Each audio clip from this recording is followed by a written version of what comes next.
রাজধানী ঢাকা মিরপুর ১-এর দক্ষিণ বিশিল এলাকার রোড নাম্বার ৭-এ প্রেম সংক্রান্ত বিরোধের জেরে এক নারীর উপর ছুরিকাঘাতের ঘটনা ঘটেছে। আহত নারীর নাম বৃষ্টি, যিনি প্রতিবেশী বিপ্লবের সাথে দীর্ঘদিন প্রেমের সম্পর্কের মধ্যে ছিলেন। জানা গেছে তারা একই ভবনে পাশাপাশি ফ্ল্যাটে বসবাস করতেন এবং দুজনেরই দুটি করে সন্তান রয়েছে।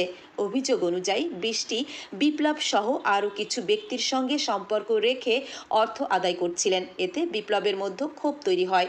ঘটনার দিন উত্তেজিত বিপ্লব ধারালো ছুরি দিয়ে বৃষ্টির গলা, রান ও পিঠে উপর্যুপরি আঘাত করে।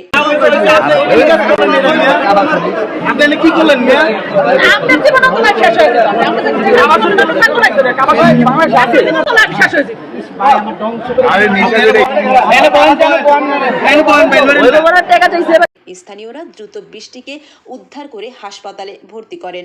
এ ঘটনায় এলাকায় উত্তেজনা ছড়িয়ে পড়ে। হামলার পর এলাকাবাসী বিপ্লবকে হাতে নাতে অস্ত্রসহ ধরে ফেলে। বিপ্লব নিজেই স্বীকার করে বলেন, আমাকে পুলিশের কাছে নিয়ে যান, আমি সব সত্য বলবো।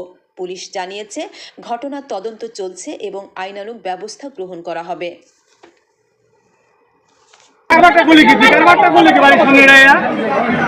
ওই জায়গাটা ঢুকতেছি যেদিকে চিল্লাছিল বাবা কোথাও চিল্লাতেছে পরে দৌড় দিয়ে দেখতেছি ভাই ঘটনা এটা যে মহিলার যে পাম আছে মহিলার কিছু হয় প্রেমিকা আমরা ওই জায়গাতে রোড যাইতেছি বাবা কোথাও কে জানি চিল্লা কানতেছে দৌড় দিয়ে দেখি উনি শোয়া আমি বলছি বাচ্চা শোয়া দিয়ে এমনি এমনি ইনস্ট্যান্ট নাই